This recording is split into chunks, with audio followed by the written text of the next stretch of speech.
Brought to you by TechnoSpark 20 series smartphones. I'm superhuman. लोकतंत्र का महापर्व आज गोपालगंज लोकसभा निर्वाचन क्षेत्र में 6 बज गया है और समाप्त हो गया।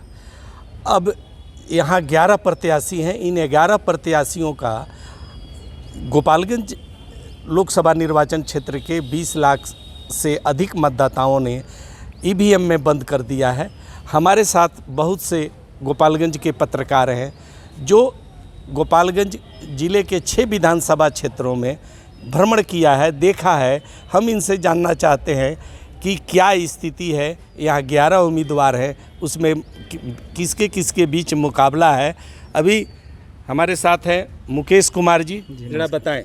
देखिए, गोपालगंज में 11 प्रत्याशी चुनाव मैदान में हैं और यहाँ पर जो मुख्य मुकाबला है वो जो एनडीए समर्थित जेडीयू के उम्मीदवार हैं डॉक्टर आलोक कुमार सुमन, वो चुनाव मैदान में है। वो दूसरी बार यहाँ पर चुनाव में है और उसके बाद पहली बार यहाँ पर गोपालगंज चूँकि राज्य सुप्रीमो लालू यादव गृह जिला है, तो लालू जी का जो गृह जिला होने के बाद भी आरजेडी यहाँ पर चुनाव मैदान में नहीं हुई।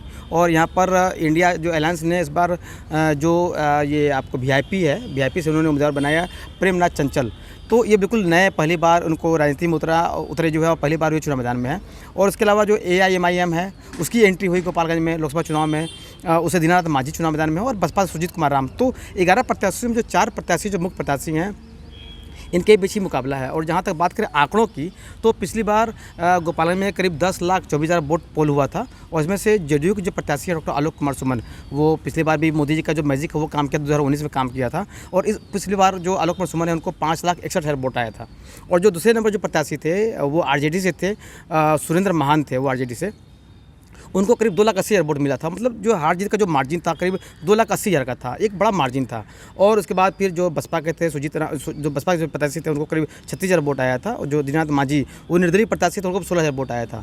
तो इस बार चूँकि परिस्थितियाँ बदली हैं और एक एंटी इंकम्बेंसी भी देखने को मिल रही है। दूसरी बात यह है कि आरजेडी यहाँ पर चुनाव मैदान में नहीं है, तो उसका भी लाभ यहाँ पर एनडीए को भी मिलता हुआ दिख रहा है।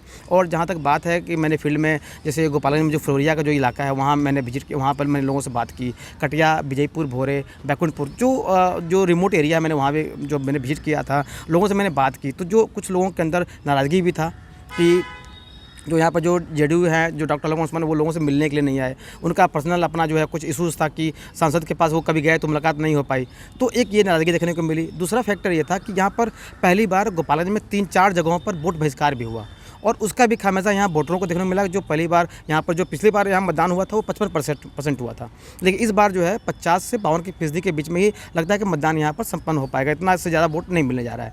तो इसका भी जो इसका जो लाभ है वो कहीं ना कहीं महागठबंधनों को मिलेगा, क्योंकि जो नाराज़गी है वो दिख रही है। और हालांकि गोपालगंज जो डीएम मकसूद आलम है वो लगातार प्रयास करते रहे और जो बरौली विधानसभा है वहाँ के कई बूथों पर वोट बहिष्कार का वो लोगों ने ऐलान किया था। उसके अलावा माझागढ़ में भी वोट बहिष्कार हुआ था और फिर हथुआ विधानसभा भी वोट बहिष्कार हुआ। तो हालांकि जो मेरी बात हुई जो गोपालगंज एसपी स्वर्ण प्रभात और डीएम मकसूद आलम, उन्होंने कहा कि हर जगह पर मतदान शुरू करा दिया गया है। तो ओवरऑल ये एक राहत की बात है कि जिला प्रशासन की पहल पर जो लोगों को मोटिवेट किया गया, लोग मतदान करने के लिए पहुँचे, लेकिन मतदान का जो प्रतिशत है वो कम हुआ है। अच्छा, क्या 2019 या 2014 का जो वेव था जी वो इस बार देखने को मिली कहीं? नहीं, बिल्कुल। देखिए, जो 2014 का जो वेव था उसमें जो है जो लगातार जो एनडीए को यहाँ जीत दर्ज हुई थी, उसमें भाजपा के प्रत्याशी जनक राम यहाँ चुनाव मैदान में थे। और 2019 में अलायंस हुआ था जेडीयू और लोगों को मोटिवेट किया गया, लोग मतदान करने के लिए पहुँचे, लेकिन मतदान का जो प्रतिशत है वो कम हुआ है। अच्छा, क्या 2019 या 2014 का जो वेव था वो इस बार देखने को मिली कहीं? नहीं, बिल्कुल। देखिए, जो 2014 का जो वेव था उसमें जो है जो लगातार जो एनडीए को यहाँ जीत दर्ज हुई थी, उसमें भाजपा के प्रत्याशी जनक राम यहाँ चुनाव मैदान में थे। और 2019 में अलायंस हुआ था जेडीयू और एनडीए के साथ जो है बीजेपी के साथ, तो उसमें डॉक्टर आलोक कुमार सुमन वो यहाँ पर चुनाव मैदान में थे। और पिछली बार जो वोट परसेंटेज था वो कहीं बढ़ा भी था। और इस बार जब ये जो जेडीयू और बीजेपी का जब दोबारा अलायंस हुआ चुनाव से पहले, और उसकी नाराज़गी लोगों के बीच में देखने को मिली। नीतीश कुमार से लोग नाराज़ भी हैं कि उनको लोगों ने जो संज्ञान दिया कि जो है कभी आरजेडी में कोई बीजेपी में, तो उसका खामियाजा यहाँ के जो लोकल कैंडिडेट हैं उनको भुगतना पड़ रहा है। तो एक ये फैक्टर है। और हालांकि जो लोगों से मैंने बात किया, जो दियारा इलाके में जो लोग हैं, खासकर जो वीआईपी का जो कैंडिडेट है यहाँ पर प्रेमराज चंचल मांझी, तो उनके पिता जो है वो बीजेपी से रहे हैं। तो जो भाजपा के जो नाराज़ वोटर थे उसका भी लाभ उनको मिला है वीआईपी के कैंडिडेट को। लेकिन जो वोटिंग का जो ये है उनका जो आंकड़ा है जो वीआईपी के जो कैंडिडेट है, तो अभी भी यहाँ पर एनडीए का जो पलड़ा है वो भारी दिख रहा है। पूरे जिला खत्म हो गई। अभी हमारे साथ हैं वरिष्ठ पत्रकार वरुण कुमार मिश्रा जी। इनसे जानना चाहते हैं कि क्या स्थिति है ओवरऑल ये गोपालगंज कंस्टिट्यूंसी का। जहाँ तक पूरे क्षेत्र के भ्रमण का सवाल है, भ्रमण करने के बाद जिस निष्कर्ष पर मैं पहुँचा हूँ उसमें निश्चित रूप से राष्ट्रीय जनतांत्रिक गठबंधन आगे है। और आगे होने का 2-3 कारण है। महिलाओं ने बढ़ चढ़कर भाग लिया है और महिलाओं के बीच में गया कई क्षेत्रों में, फुलवारी वगैरह में, तो वहाँ उन्होंने कोई बात छिपाई नहीं और वो मोदी जी के नाम पर हैं। उन्होंने उम्मीदवार को नहीं देखा है और वो मोदी जी के नाम पर उन्होंने वोट किया, ऐसा उन्होंने बताया। जहाँ तक अन्य उम्मीदवारों का सवाल है, सब लोग अपने अपने पॉकेट में कुछ हैं, लेकिन जो महागठबंधन की लड़ाई जिस तरह से हम लोग पिछले कई वर्षों से देखते हैं, इस बार वैसी लड़ाई नहीं देखी गई और कई जगह तो उनके पोलिंग एजेंट्स भी नहीं थे। तो इसका अर्थ यह हुआ कि उन्होंने केवल एक औपचारिक रूप से लड़ाई लड़ी है। अब रह गया कि वोट तो कई जातीय समीकरणों के आधार पर है। तो एनडीए का जो जातीय समीकरण है वो भी स्पष्ट है और महागठबंधन का भी स्पष्ट है। तो जातीय समीकरणों के आधार पर सब लोग अपना अपना दावा कर रहे हैं, लेकिन महिलाओं का जहाँ तक सवाल है, नए वोटर्स का सवाल है, और जहाँ वो लोग जो ट्रेडिशनली जो है सो बीजेपी के साथ हैं, उन लोगों ने जो सक्रियता दिखाई है वो सक्रियता निश्चित रूप से गणतांत्रिक गठबंधन के लिए उत्साहजनक जरूर है। और मोदी फैक्टर तो है।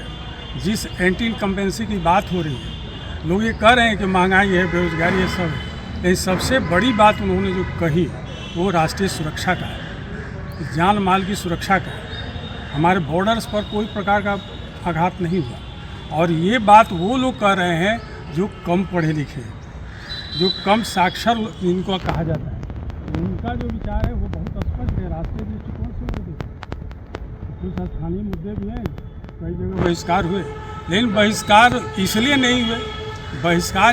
नहीं हुए कि वो जनता। नोटा का क्या स्थिति है? पिछले चुनाव में तो यहाँ नोटा 50,000 के आसपास। मुझे लगता है कि नोटा कोई प्रभावी नहीं होगा, क्योंकि जो मैंने देखा, जो बात का अंदर की बात तो मैं नहीं जानता, लेकिन नोटा का जो प्रभाव है वो सीमित ही होगा।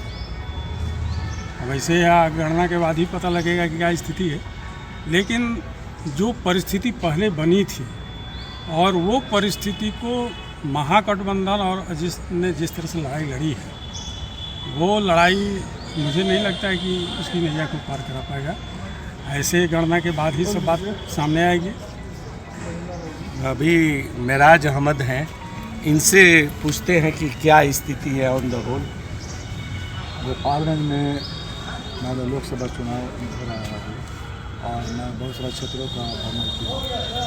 तो यहाँ पे चुनावी मैदान में तो 11 प्रत्याशी, जिसमें 2 प्रत्याशी जो है एनडीए से आलोक सुमन और पार्टी से चंचल पासवान, जो कि वोटरों में बहुत ज़्यादा उत्सुकता नहीं थी और बहुत कम परसेंटेज यहाँ पे मतदान हुए।